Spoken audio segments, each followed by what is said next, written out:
अस्सलाम वालेकुम नाजरीन, मैं हूं ममनून। आप देख रहे हैं मेरा यूट्यूब चैनल। आज की कुछ अहम खबरें पाकिस्तान से और कुछ खबरें मैं आपको देता चलूँगा यमन की और अमेरिका की। तो स्टार्ट करते हैं पाकिस्तान से। पाकिस्तान में ये इत्तलात कुछ ऐसी हैं कि जो पेशावर हाई कोर्ट ने अपना फैसला दिया है बल्ले के मुताबिक को, तो लोगों में खबरें फैलाई गई हैं कि बल्ले का निशान छिन गया है। एक्चुअली जो इलेक्शन कमीशन था उसने पेशावर के हुक्म ऑर्डर को बुनियाद बनाकर 20 पार्टियों के इंटर पार्टी का जो इलेक्शन हुआ था और उनका जो निशान था उस पर फैसला रोका हुआ था 20 पार्टियों का बल्ले पीटीआई को छोड़कर। तो इलेक्शन कमीशन की कोशिश पूरी है कि वो किसी न किसी तरह कोई ना कोई बहाना बनाकर इस इलेक्शन को खत्म कर दे। उसकी पूरी कोशिश है क्योंकि वो चल रही है नून लीग के हुक्म के ऊपर और ताकतवर हलकों के ऊपर।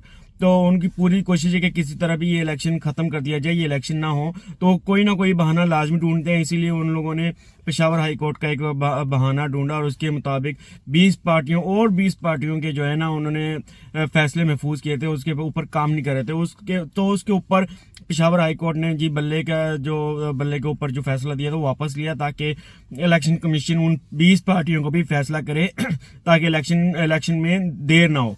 तो इलेक्शन कमीशन कोई भी बहाना हाथ से जाने नहीं दे रहा, उसकी पूरी कोशिश होती है कोई ना कोई बहाना मिल जाए और इलेक्शन कैंसिल हो।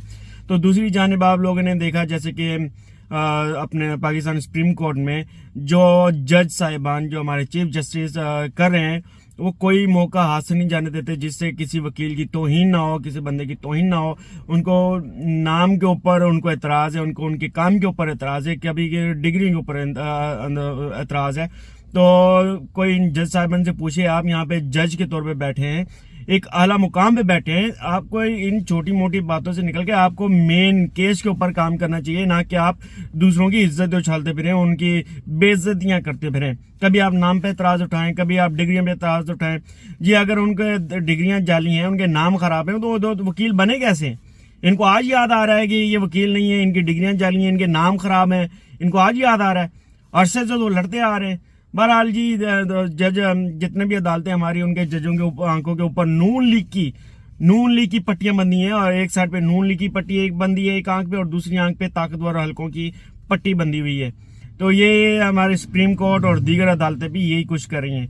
और दूसरी जानिब जो भी पीटीआई के कारकुन अदालत जा रहे हैं, अपना स्टेटमेंट रिकॉर्ड कर रहे हैं, तो जैसी वो अदालत से बाहर निकल रहे हैं उनको गिरफ्तार कर लिया जा रहा है और जज साहिबान कुछ भी नहीं कर पा रहे।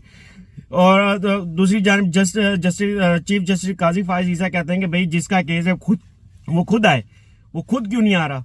तो जनाब ये है, वो खुद क्यों नहीं आ रहा? वो जैसे ही आता है उनको उठा लिया जाता है और ये जज साहिबान भी जो है मिले हुए हैं, ये जानबूझ के उनको बुलाते हैं ताकि उनको उठा लिया जाए। तो जनाब ये कुछ हो रहा है, अदालत में लोग जा रहे हैं, अदालतों से गिरफ्तार किया जा रहा है और जैसे अदालत से बाहर निकलते हैं तो वहां से भी गिरफ्तार किया जा रहा है।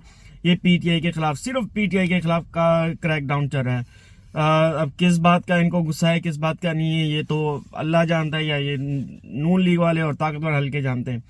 नून लीग का तो समझ आता है कि भाई वो मुकाबला नहीं कर सकते पीटीआई का, इसलिए उनको डर है कि उनको हार हो जाएगी, उनकी सीटें छिन जाएंगी लाहौर से, जैसे लाहौर छिन गया, पूरा पंजाब छिन गया। लेकिन ताकतवर हल्कों की मुझे समझ नहीं आती, ताकतवर हल्कों को पीटीआई से क्या मसला है। बहरहाल जी ये खबरें थी पाकिस्तान से, जो पाकिस्तान में जुल्म की इंतहा हुई है। कल भी पाकिस्तान से बहुत सी औरतों को उठा लिया गया। मर्दों को उठाना तो चलो एक बात है, औरतों को अब उठाया जा रहा है, जवान लड़कियों को, छोटे बच्चों को उठाया जा रहा है, उनको उठा के लेके जा रहे हैं, उनके साथ जिनसी ज्यादती करें।